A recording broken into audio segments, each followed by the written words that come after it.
6 అరకలు కట్టే పెద్ద రైతులు కూడా అరకటెద్దులమ్మి అరువుకిచ్చిరి పొలము.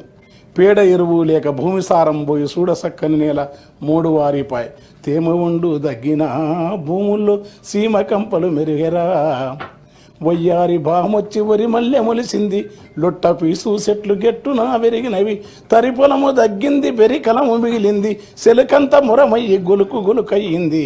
కలమంద జమ్ముళ్ళురా తెలంగాణ కరువుకు గుర్తాయరా. గుక్కిచ్చి గుక్కిచ్చి బోరు దుంకుతుంటే ఒక్కటన్నా మడి సిక్కగా దడవదు.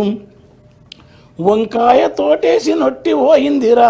మిరపనాటు కుంటె వరుపైనాదిరా. నాసుపచ్చని బావులా తెలంగాణ నా పరాళ్ళు దేలేరా.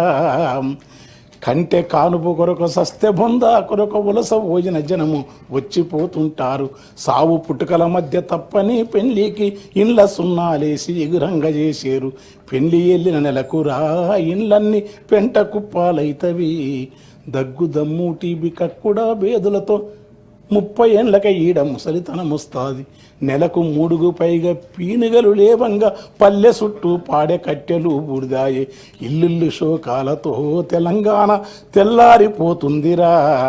అలాంటి ఉద్యమాన్ని కేసీఆర్, జయశంకర్, కోదండరాం సార్ మొదలుకొని తెలంగాణ మహాసభ అవన్నీ ఇప్పుడున్న సార్ కూడా మంత్రి పదరాజు మనతో కలిసి పనిచేసినాడు. అనేక మంది కవులు.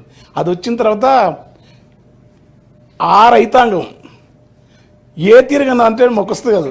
గలగల గల కాలువలల్ల మిలమిల సెందమామ చేతికి అందినట్టు మనసెంతకొచ్చినట్టు ఎంతలింత మార్పు ఏది కేసీఆర్ చూపే ఈ తూర్పు అని ఒక సూర్యకాంతి చూపినని రాసినాను నేను.